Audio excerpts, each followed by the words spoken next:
بسم اللہ۔ بسم اللہ الرحمن الرحیم، نیوز ٹو یو کے ساتھ حاضر ہیں اور آج ہمارے ساتھ سینئر صحافی عمران وسیم صاحب موجود ہیں۔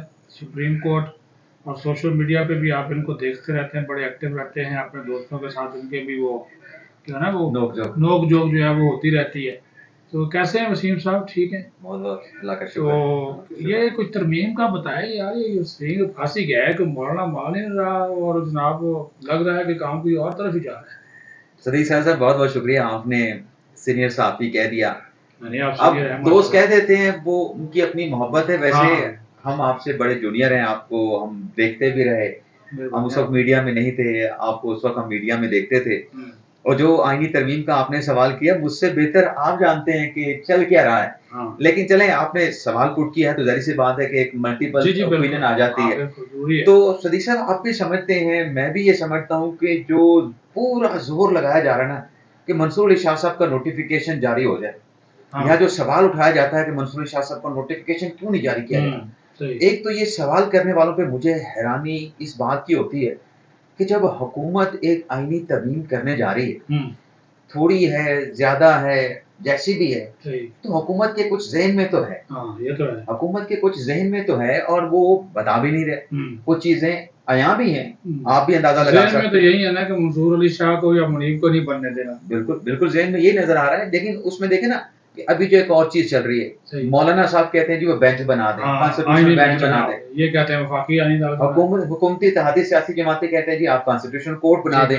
اب اس کے اوپر جو اختلاف موجود ہے یا جو ایک رکاوٹ ہے، اس کو عبور آپ نے کیسے کرنا ہے، اس کو آپ نے پار تو جانا ہے۔ اب اس میں ظاہر سی بات ہے کہ مولانا فضل الرحمان صاحب کے رویے میں لچک بھی ہے، اور مولانا صاحب کہہ بھی چکے ہیں کہ کچھ لے اور دو کی بنیاد پہ ہوتا ہے۔ مولانا ہمیشہ لینے دینے پہ جو ہے نا زیادہ یقین رکھتے ہیں سیاسی انداز میں۔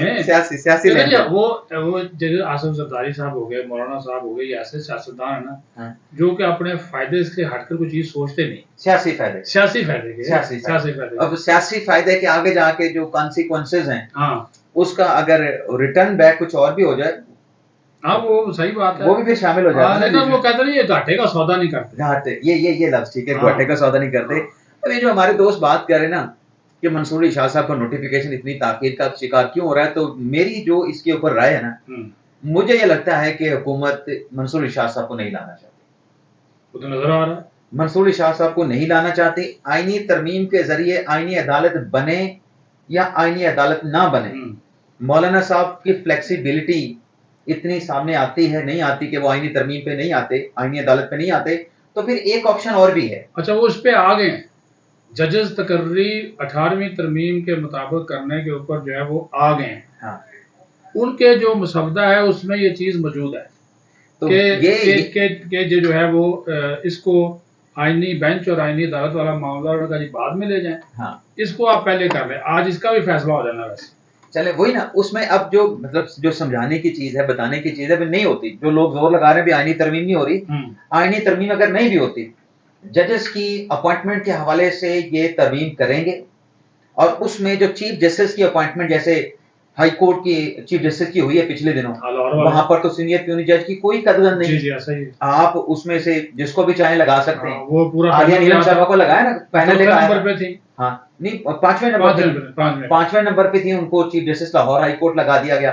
تو اگر آئینی عدالت نہیں بھی بنتی، اس پہ اتفاق نہیں بھی ہوتا، مولانا صاحب فلیکسیبلٹی شو نہیں بھی کرتے، تو یہ کام شاید حکومت بیٹھ کے ان جماعتوں کے ساتھ کر لے گی کہ پینل جائے چیف جسٹس کے لیے۔ آپ کی مجھے اسی بات سے نا اعظم وزیر طارق صاحب والی بات یاد آ رہی، انہوں نے پچھلے دنوں نا یہ میڈیا سے ادھر پارلیمنٹ ہاؤس میں جب بیٹھے تھے نا یہ بات کہی، اور انہوں نے یہ انکشاف کیا کہ جب ہم لاہور ہائی کورٹ کے چیف جسٹس کا ڈیسائیڈ کر رہے تھے تو جو ان کا کمیشن ادارہ ہے وہ لا منسٹر کے طور پر اس کا ممبر، تو انہوں نے کہا کہ جسٹس منصور علی شاہ نے یہ تجویز دی کہ جناب ادھر آپ سینیارٹی کو نہ دیکھیں، آپ پرفارمنس دیکھیں، آپ ان کی جو ہے جو کارکردگی دیکھیں، ان کا ڈسپلن دیکھیں، اس کی بنیاد پہ لائیں۔ تو انہوں نے کہا یہ تو جسٹس منصور علی شاہ نے خود کہا اور ہم نے ان کی بات مان لی، تو وہ ایک جواز اس کے اوپر اس کے ساتھ یحییٰ افریدی صاحب نے بھی کچھ کہا۔ ہاں اچھا، یحییٰ افریدی صاحب نے یہ کہا تھا کہ ہائی کورٹ میں اگر اپوائنٹمنٹ ایسے ہونی ہے کہ سینئر پیونی جج کو کنسیڈر نہیں کرنا،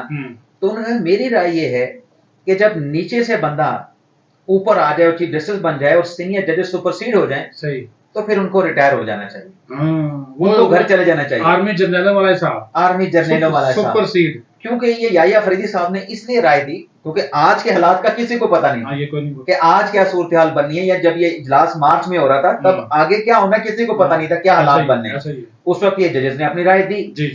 اب ہوا یہ تھا کہ جب یحییٰ فریدی صاحب چیف جسٹس بنے تھے, اگر میں صدیق صاحب غلط نہیں ہوں, تب بھی ایسا ہوا تھا کہ وہ انہوں نے سپرسیڈ کیا تھا اپنے چیف جسٹس, اپنے سینئر کو پشاور ہائی کورٹ میں. اچھا ان کے سینئر سپرسیڈ ہو گئے تھے اور یہ chief justice Peshawar high court بن گئے تھے. لیکن سپرسیڈ ہونے کے بعد جو ان کے سینئر تھے وہ پشاور ہائی کورٹ میں موجود رہے, جیسے ابھی لاہور ہائی کورٹ میں موجود ہے, لاہور ہائی کورٹ میں صورتحال ہے. تو ظاہر سی بات ہے پھر وہ ایک چیز تو ذہنوں میں آتی نا کہ یار یہ میرے سینئر ہیں, آپ چیف جسٹس بنے ہو. جیسے میں آپ کے ساتھ بیٹھا بلاگ کر رہا ہوں, آپ ہوسٹ بھی ہیں, آپ نے مجھے سینئر کہا, لیکن میرے دل میں تو ہے نا یہ سینئر آپ ہیں. وہ ایک چیز پھر فیل ہوتی ہے. وہ یحییٰ فریدی صاحب کی رائے پھر اگر سپرسیڈ ہو. یہ بتائیں کہ سپریم کورٹ کے ججز کے اندر اس حوالے سے آپ اندر کی خبریں بھی رکھتے ہیں, ان کے اندر کیا رائے پائی جاتی ہے؟ سپریم کورٹ کے ججز کی اگر آپ مجھ سے رائے جاننا چاہیں تو سپریم کورٹ کے ججز خود ساتھیوں سے پوچھ رہے ہو, مطلب جس کا جہاں پہ کوئی لنک ہے ان کے چیمبر کے ساتھ کہ ہو گیا جناب کیا ہو رہا ہے, شاہ جی آ رہے ہیں, شاہ جی نہیں آ رہے, کون آ رہا ہے, قاضی صاحب رہیں گے یا قاضی صاحب نہیں رہیں گے, کون بنے گا چیف جسٹس. یہ جس طریقے سے, کیونکہ اس میں یہ سارا پردے کے پیچھے کیوں رکھا گیا, یا اندھیرے میں ساری چیزیں کیوں رکھی جا رہی ہیں, اس کی سیاست بے شک ہمارے ساتھی دوست بات کرتے ہیں کہ منصوری شاہ صاحب کا نوٹیفیکیشن کیوں نہیں ہو رہا, حکومت کو کیا خطرہ ہے, کیوں آئینی ترمیم کرنے جا رہی ہے, یہ عدلیہ کے اوپر اٹیک کیا جا رہا ہے, عدلیہ کو کمزور کیا جا رہا ہے, عدلیہ کو ایگزیکٹو کے نیچے لایا جا رہا ہے. لیکن وہ ہمارے ساتھی پھر بھول جاتے ہیں کہ جوڈیشل اوور ریچ بھی ایک چیز ہے. مطلب اختیارات کی اگر تقسیم کر دی گئی ہے کسی جگہ پہ تو پھر صرف یہ تو نہیں کہ ایگزیکٹو اور جو مقننہ ہے وہ اپنے اختیارات کے اندر رہیں, یا ان کے اختیارات کو کرٹیل کر کے آپ اپنے پاؤں اتنے پھیلا دیں کہ آپ ان کے اختیارات میں بھی چلے جائیں. تو جوڈیشری کی طرف سے جو ہوتا رہا ماضی میں وہ ہم سے ڈھکا چھپا نہیں ہے. اگر ایک اچھا کام ہونے جا رہا ہے تو اس کو بھی سراہنا چاہیے, ٹھیک ہو گیا, اس کو بھی سراہنا چاہیے. اور اگر ہائی کورٹ میں مطلب آرٹیکل 25 بھی تو ہے نا, مطلب ہائی کورٹ میں آپ سینئر کیوں نہیں جج کو نہیں لگاتے چیف جسٹس, تو پھر سپریم کورٹ میں یہ طریقہ کار کیوں نہ ہو. وہ حوالہ دے دیتے ہیں نا جی, وہ کیا خیری صاحب جو تھے وہ فوت ہو گئے, جہاز ٹرسٹ کیس والے, اس کا وہ فیصلہ بھی جوڈیشل اوور ریچ ہے. جب اختیار وزیر اعظم کا تھا یا اس وقت صدر کا تھا تو سپریم کورٹ فیصلے دے کے ججز کی اپوائنٹمنٹ کروانے لگ گئی.